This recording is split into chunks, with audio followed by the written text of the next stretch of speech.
Irmãos e irmãs, graça e paz, espero que todos estejam bem, guardados pela graça do nosso Deus. Nós vamos iniciar hoje a nossa devocional cantando um cântico que fala muito, que tem muito a ver com o que falamos no último estudo, que vamos abordar novamente hoje, a mordomia dos nossos dons e talentos. Ele é um cântico que diz: Pai, abre o meu coração. Quero sentir pelas almas paixão, quero trabalhar e contribuir, quero ser um vaso, um instrumento usado por ti. E a segunda estrofe diz que muitos estão por aí a pedir, e eu aqui sem nada fazer, quero trabalhar e contribuir. É o devido uso dos nossos dons e talentos, para a glória de Deus e para o bem da nossa sociedade. Vamos então, irmãos, cantar todos juntos? Pai, abre o meu coração.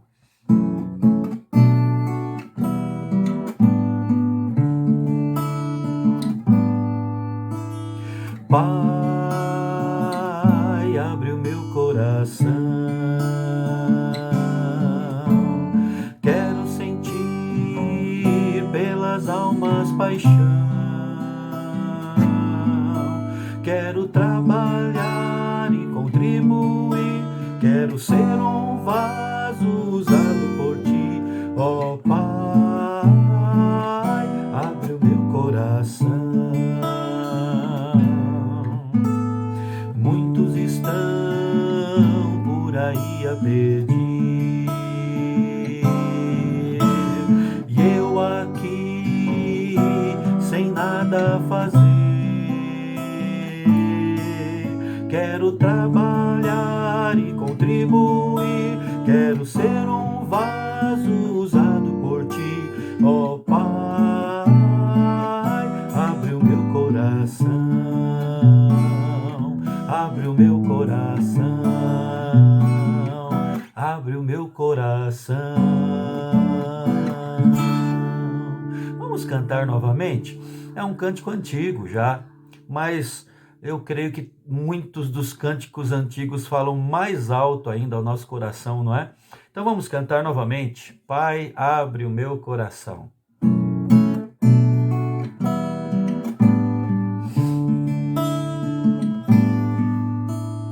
Pai,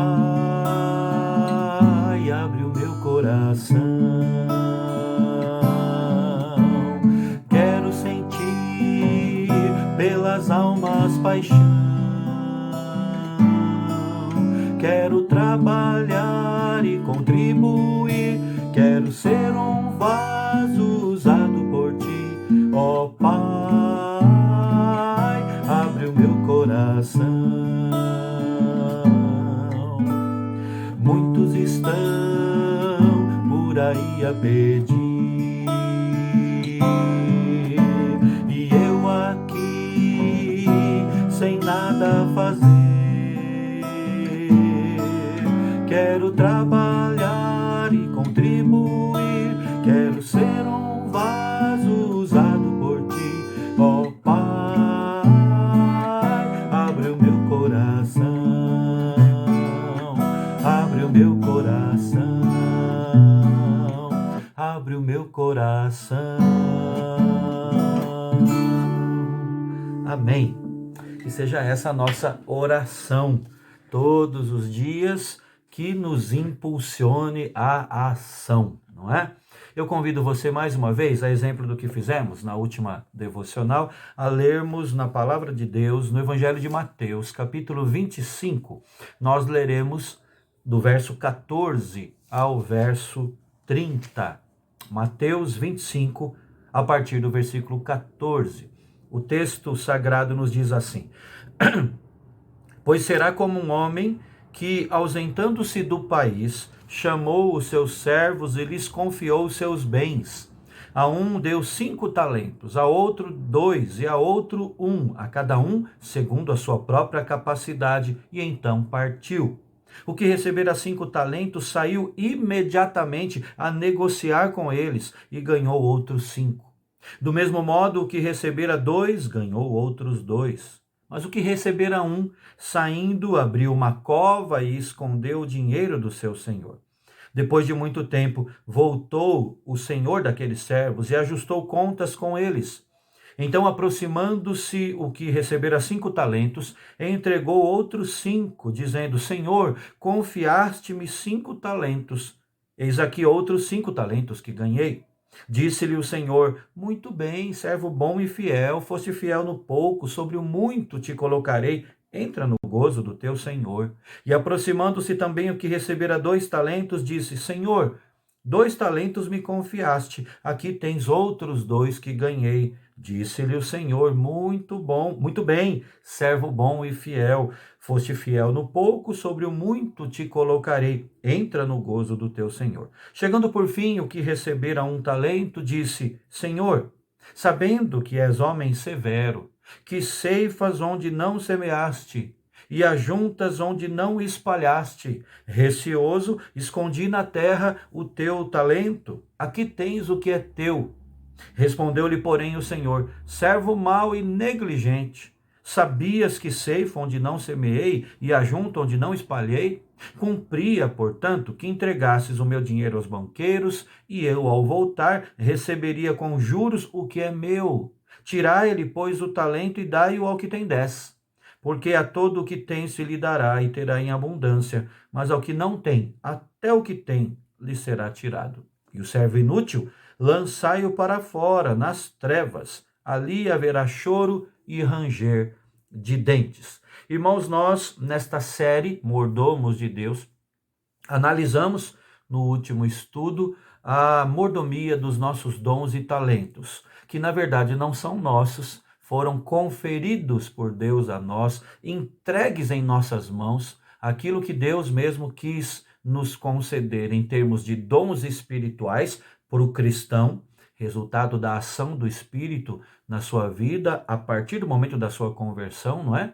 E também na questão dos talentos naturais, aí sim, indistintamente, crentes e não crentes.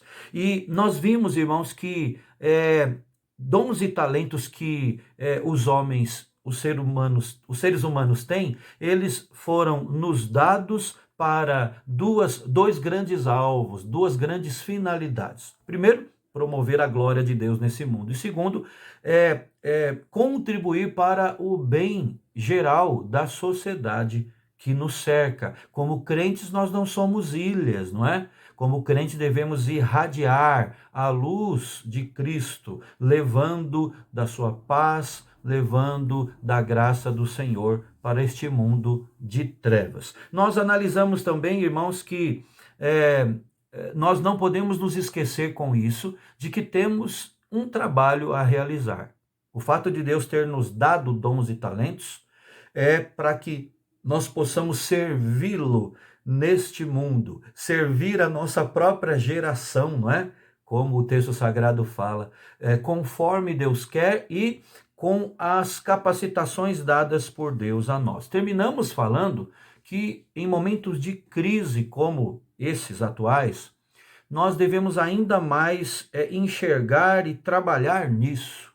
É um momento de investir ainda mais dons e talentos para a expansão do Evangelho, a glória do nome de Jesus, e também para o bem, como um reflexo disso, para o bem da nossa sociedade. Devemos fazer tudo o que está nas nossas mãos com excelência para a glória de Deus. E hoje eu gostaria, irmãos, de dar uma sequência aqui, ampliar um pouco o nosso estudo sobre esse tema, porque terminamos ontem, no último estudo, falando então de que nós devemos ter muito cuidado, reconhecendo que o Senhor vai voltar, a volta triunfal de Cristo está às portas, e ele vai voltar para, entre outras coisas, ajustar contas, diz a Escritura.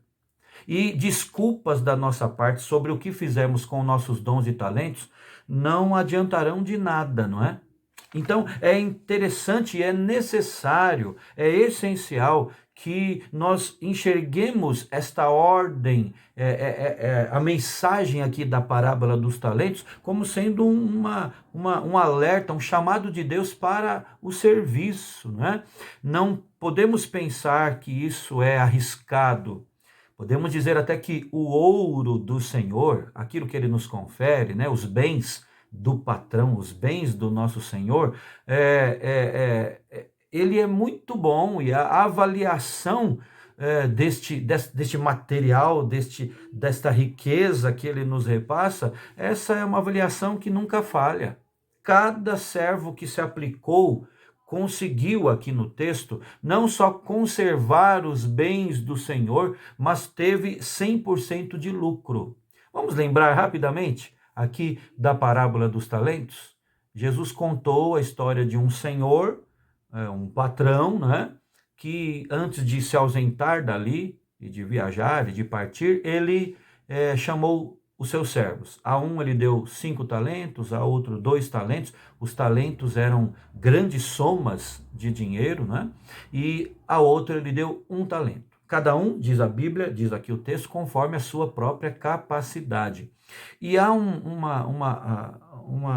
menção, um termo usado aqui no versículo 16, que é muito interessante e importante para entendermos devidamente o que Cristo está falando. Diz o texto que o primeiro e o segundo, o que havia recebido 5 e o que havia recebido 2 talentos, saíram imediatamente a negociar aquilo que lhes foi confiado, né? Ao passo que o terceiro não agiu assim, abriu uma cova, enterrou, escondeu e guardou aquele talento. E quando aquele senhor retornou, elogiou os 2 primeiros e repreendeu aquele terceiro servo. Então, irmãos, nós temos aqui diante de nós um ganho extraordinário, conseguido, né, acumulado ali pelo devido uso daquilo que Deus daquilo que o Senhor ali, o patrão, confiou aos 2 primeiros servos. Repito, cada um deles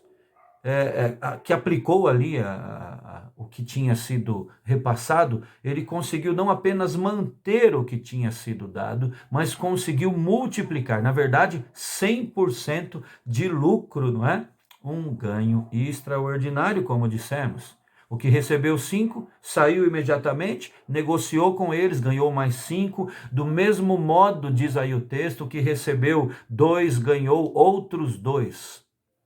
Irmão, em diversas ocasiões, Jesus falou sobre o crescimento extraordinário do seu reino, não é?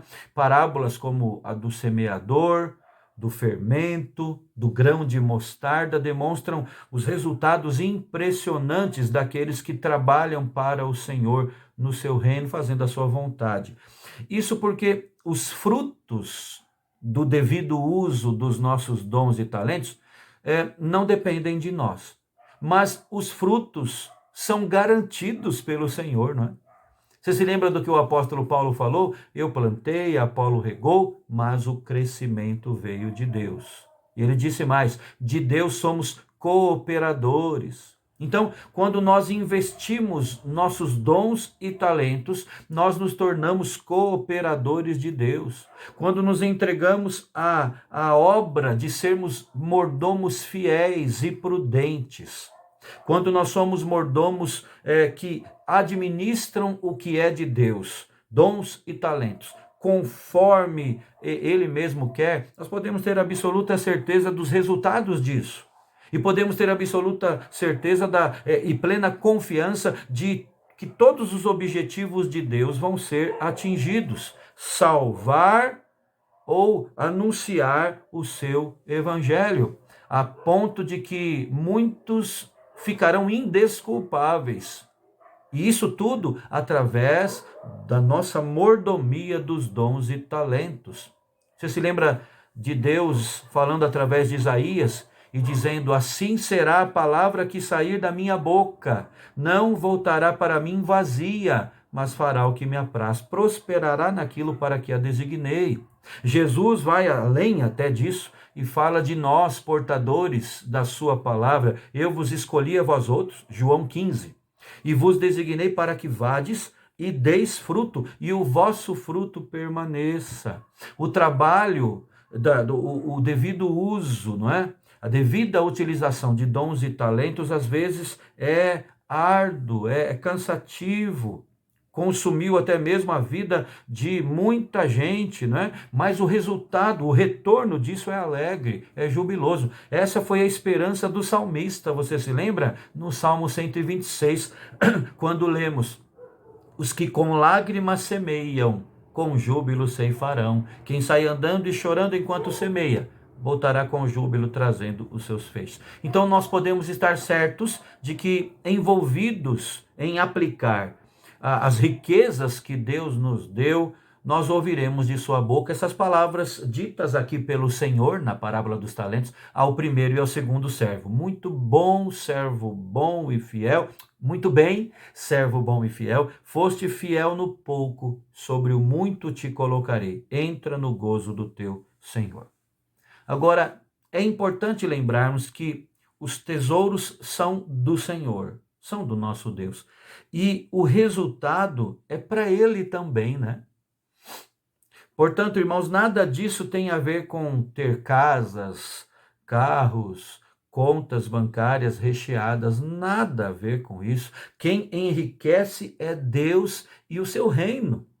O benefício nosso como servos está em sermos reconhecidos pelo Senhor, em podermos entrar no gozo eterno, não é, do seu reino celestial e usufruir muito mais até com isso do que os tesouros deste mundo podem comprar. Agora, eu preciso aqui ressaltar que há um castigo grande, muito grande, para aquele que negligencia essas coisas. Quando eu e você somos mordomos negligentes, ao invés de mordomos fiéis, existe um castigo para nós. Quando consideramos a avaliação do Senhor aqui no texto, o dever que Deus lhe incumbiu, né? E a previsão tão favorável de sucesso, nós até entendemos melhor a indignação do Senhor, do patrão aqui citado, ao constatar que um dos seus servos decidiu não investir, não negociar, não trabalhar mais com aquilo que tinha sido colocado em suas mãos. Tratava-se de uma afronta à autoridade do Senhor. Reparem que aquele servo, o terceiro, censurado e repreendido pelo Senhor, que disse as seguintes palavras: servo mau e negligente. Né? Ele foi classificado como alguém que era negligente. Reparem que esse servo aqui, ele tinha até justificativas, né? Ele teve medo do rigor do seu Senhor. E veja bem, nós sempre falamos do temor de Deus. A Bíblia fala que o temor do Senhor é o princípio da sabedoria. Mas esse servo aqui, uma das suas justificativas é que ele teve medo. Mas não foi um santo temor, não foi um temor que aproxima e que nos faz obedecer. Foi medo que afasta, medo que paralisa, né? São coisas antagônicas, são coisas diferentes. Ele disse assim ao Senhor: Senhor, sabendo que és homem severo. Ele estava com medo. Outra justificativa como ele se apresenta diante do seu Senhor. Ele não queria nada para si. Essa é uma verdade. Ele também não teve passando pela sua mente o roubar o seu Senhor. Não, isso fica bem nítido aqui. Ele queria apenas e tão somente devolver aquele talento intacto. E com isso ele pensou que ele estaria sendo fiel. E aí ele preferiu não se arriscar. Abriu uma cova, enterrou ali o dinheiro. E o Senhor foi claro em condenar a atitude desse servo, né? E o fez condenando pelas próprias palavras do servo. Você notou versos 26 e 27? Servo mau e negligente, sabias que ceifo onde não semeei e ajunto onde não espalhei? Cumpria, portanto, que entregasses o meu dinheiro aos banqueiros e eu, ao voltar, receberia com juros o que é meu. Eu me lembro aqui a essa altura do que Tiago, na sua carta, escreveu. Aquele que sabe o que deve fazer, ou melhor, aquele que sabe que deve fazer o bem, mas não o faz, nisso está pecando. Aquele servo entendia quem era o seu Senhor. Aquele servo acompanhou a atitude, a postura dos outros, dos seus conservos. mas ele, sabendo o que devia fazer, não o fez. E com isso ele estava desagradando o seu Senhor. É assim comigo e com você em relação a Deus. Nisso nós pecamos. Quando sabemos que devemos fazer algo e não o fazemos. Nada que você pense ou diga pode justificar a falta de aplicação dos seus dons e talentos. Nada. O servo inútil, aqui citado, será lançado fora da presença do Senhor. O interessante é que ele foi classificado como servo mau, como um servo negligente e como um servo inútil. E por isso foi, repito, lançado fora da presença do Senhor e colocado num lugar onde há choro e ranger de dentes. Verso 30. Isso aqui, irmão e irmã, é algo, portanto, muito sério. E que a gente deve atentar aqui. O Senhor vai cobrar de nós não só aquilo que ele nos concedeu, mas o Senhor vai cobrar de nós também os frutos que ele espera encontrar em nós e ver a partir do nosso trabalho e do nosso serviço. Eu quero citar isso de novo, porque é algo tremendo. Deus vai cobrar de nós não apenas aquilo que ele nos colocou nas mãos. Deus vai cobrar de nós também os frutos que ele esperava ver e que ainda espera ver como resultado do nosso trabalho, do que fizemos a partir daquilo que ele nos colocou nas mãos, dons e talentos. Você se lembra do que disse Jesus no Evangelho de João, capítulo 15, verso 2? Todo ramo que estando em mim não der fruto, ele o corta. E todo o que dá fruto, limpa, para que produza mais fruto ainda. Portanto, ao estudarmos a mordomia dos dons e talentos, precisamos nos perguntar: que frutos temos dado? Temos produzido frutos para a glória do Senhor? Vejam ainda que a mordomia cristã, a mordomia bíblica, não é uma opção para nós como cristãos, como crentes em Cristo. Não é algo que nós podemos executar ou não, dependendo aí do desejo nosso de ganhar mais galardões ou não, né? É uma obrigação, irmãos. E, na verdade, é colocado aqui como uma questão até de salvação e de condenação. Quase que dizendo para nós, eu acho que é isso mesmo que o texto está nos ensinando, que uma das marcas de gente crente é utilizar dons e talentos e negociar no bom sentido e trazer ainda mais glória ao Senhor a partir daquilo que ele nos conferiu. Aqui é uma questão de entrar no gozo do Senhor, palavras aqui do texto que a gente leu, ou de ser lançado nas trevas junto com os demais que desobedeceram ao Senhor. O fato é que quando o Senhor nos pedir conta dos seus bens, e esse dia está muito próximo, que frutos nós vamos lhe apresentar? Vamos apresentar de mãos vazias? Ou melhor, vamos apresentar um único talento que ele nos deu e receosos vamos dizer como esse servo mau, negligente e inútil: Senhor, toma aqui o que é teu. Eu não quis trabalhar com ele, porque investir nisso, porque eu sei quem o Senhor é. Um medo que afasta, um medo que não nos faz obedientes. Será essa a nossa postura diante do Senhor? Vamos concluir aqui dizendo que, como mordomos de Deus, nós temos que desenvolver nossos dons espirituais e nossos talentos naturais, não é? Ao agir assim, quando Cristo voltar, na sua volta triunfal, nós seremos abençoados por termos sido fiéis e não amaldiçoados por termos agido, vivido aqui de forma inútil. Vejam a seriedade deste ensino bíblico. Então, cuidado. Cuidado para não ser um mero espectador no reino de Deus. Eu tenho muito temor quando falo isso. Porque pode ser que eu e você estejamos inseridos na igreja, inseridos na obra de Deus, mas sejamos apenas meros espectadores no reino do Senhor, e não trabalhadores efetivos nesse reino, não é? Deus não nos chamou para ficarmos no banco de reservas, até porque no reino de Deus não existe banco de reservas, né?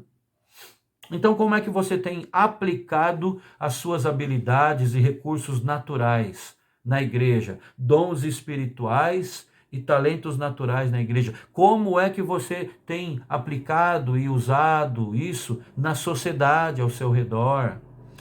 Eles têm sido todos usados para a glória de Deus. Quais são os seus dons espirituais, irmão e irmã? Isso é algo essencial. Você tem consciência deles? Você tem utilizado eles para a edificação do corpo de Cristo e para ganhar almas, não é? Ser instrumento de Deus na persuasão dos corações, não é? Para que almas sejam ganhas pelo Senhor.